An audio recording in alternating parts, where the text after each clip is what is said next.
This must not go on. This injustice must end.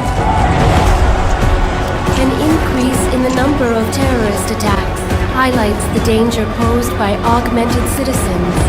I once thought I could save the world. Now look at it. Help me!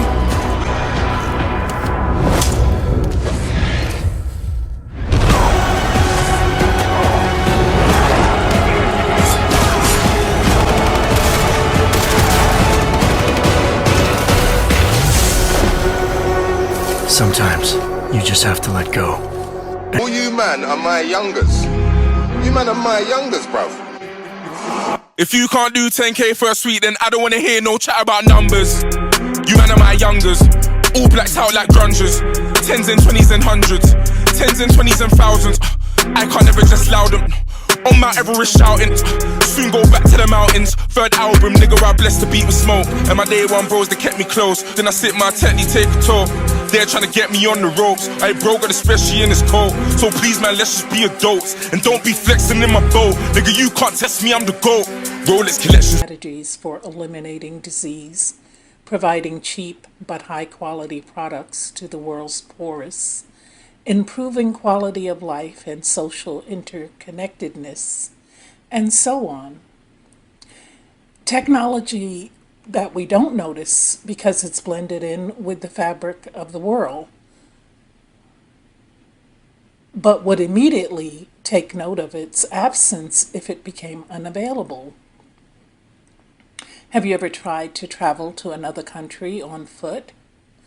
Technology needn't be expensive.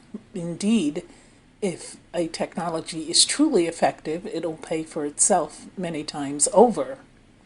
Now, transhumanists tend to take a longer than average view of the technological progress, looking not just 5 or 10 years into the future, but 20 years, 30 years, and even beyond. These advocates of transhumanism realize that the longer you look forward, the more uncertain the predictions get.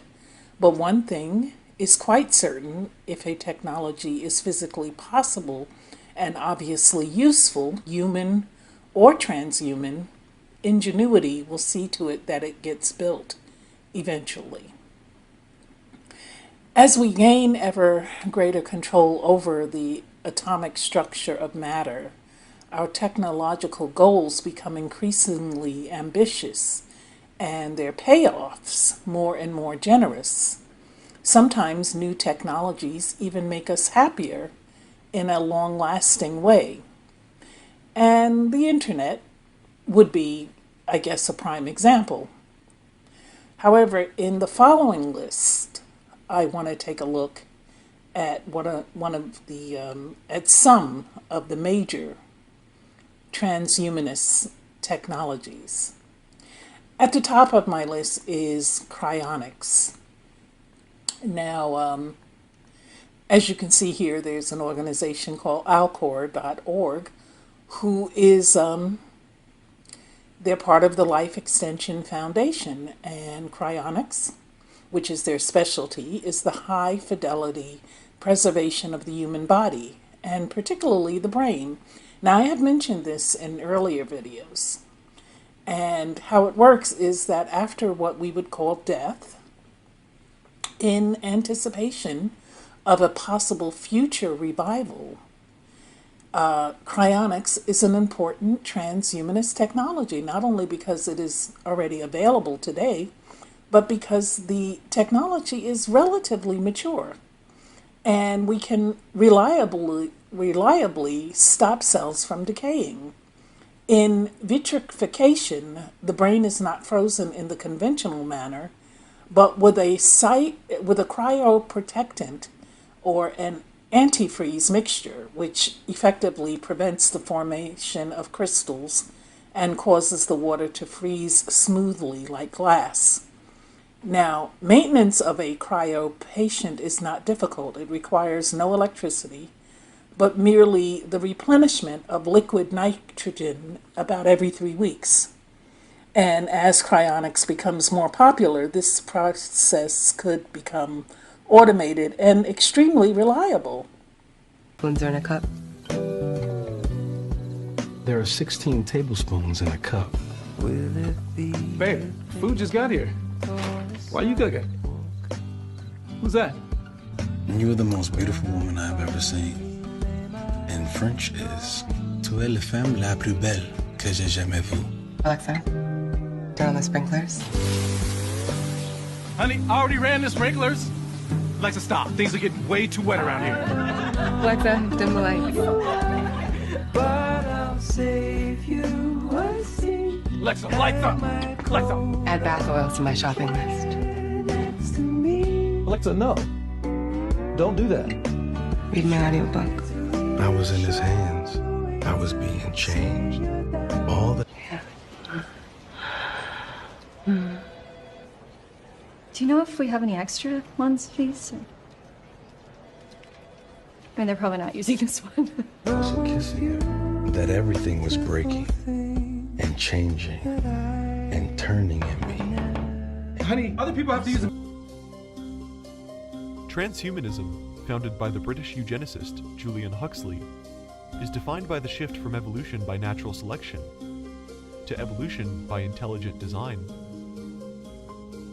It's the idea that we can create the human of the future today, that we can harness technological advancements to take an active role in the evolution of our species, whether it's through positive eugenics or cyborgization.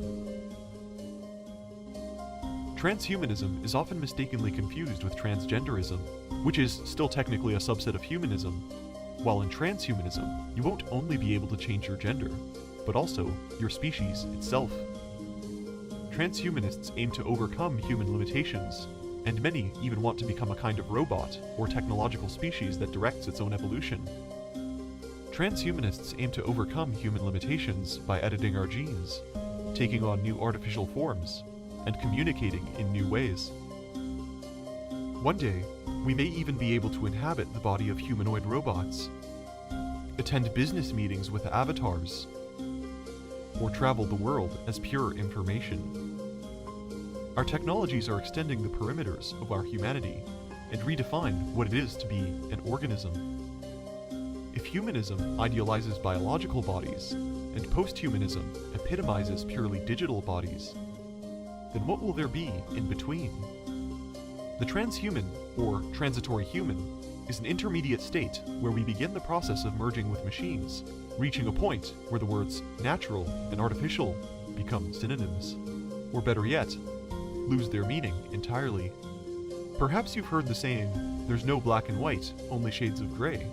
Then you might be able to understand that if humans become more machine-like and machines become more human-like, the lines between biology and technology will start to blur. If that ever happens, we may reach a point where we will no longer be recognizable as quote-unquote humans. Now supposedly, you could apply this definition to extreme lengths. Some people argue that even a person in a wheelchair is transhumanism. And the same would apply to things like glasses and pacemakers. In fact, you could say, clothes are transhumanism, and they change the fabric of society. Still, let's be honest. When you think of transhumanism, you're usually thinking of cyborgs, artificial organs, or people injecting nanobots into their blood. The philosopher Max More defines transhumanism as a class of philosophies that accelerate the evolution of intelligent life beyond its current human form, and improve the human condition. New technologies will also have philosophical implications, as they begin to alter us on a physical, emotional, and cognitive level, to the point where we acquire traits that today could be considered supernatural abilities. It could let us become the so-called Superman, the Nietzschean Übermensch, transitory beings living on our own terms with our own moral and ethical constructs, all without the nonsensical mental impulses given to us by biological evolution. Social norms, tribal customs, and traditions that were once necessary for group survival will slowly be wiped away. You could say this transition has already begun, as we now have an unbreakable symbiotic relationship with our smartphones, cars, and industrial farms, to the point where we would not survive if those technologies were all destroyed by a solar flare, such as that of the Carrington event 200 years ago. After he dissected the human body 5 centuries ago, Leonardo da Vinci was the first great thinker to imagine taking man apart and rebuilding him anew from mechanical pieces. Which evokes the question, what if we really could rebuild ourselves anew? What if we could make our bodies stronger, smarter, faster, and better? What if we could redesign our entire species to escape the clutches of aging? In the modern day, people are becoming increasingly impatient with their natural aging bodies, which hold back their ever-expanding minds. Biological and medical solutions to the problem of death have proven to be futile. Every time we try to cure aging, it just ends up increasing our risk of cancer. And every time we try to cure cancer, it increases our risk of aging. We're sick of our wrinkles, our degenerating sight, our crippled legs, and our failing organs. But what if we could reverse engineer the software of biology to build a repairable body? A body that's eternally maintainable with spare parts, allowing us to cheat death forever. Bodies that are dramatically more... In fact, death might become a thing of the past in as early as 2050. A combination of genetic engineering, artificial intelligence, robotics, virtual reality, and brain interfaces could give birth to a deathless world. When people talk about extending human life beyond what is currently possible, they tend to fall into 2 categories: immortalists or health spanners. Health spanners are not that interested in becoming a cyborg. Some say that they want to conquer and cure aging using medical technology. Think of it as the quest for eternal youth. All you man are my youngers. You man are my youngers, bruv. If you can't do 10K first week, then I don't wanna hear no chat about numbers. You man are my youngers, all blacked out like grungers. 10s and 20s and 100s, 10s and 20s and thousands. I can't ever just loud them. On Mount Everest shouting, soon go back to the mountains. 3rd album, nigga, I blessed the beat with smoke. And my day one bros, they kept me close. Then I sit my technique, take a tour. They're trying to get me on the ropes. I bro got especially in his coat. So please man, let's just be adults and don't be flexing in my boat. Nigga, you can't test me, I'm the GOAT. Rolex collections look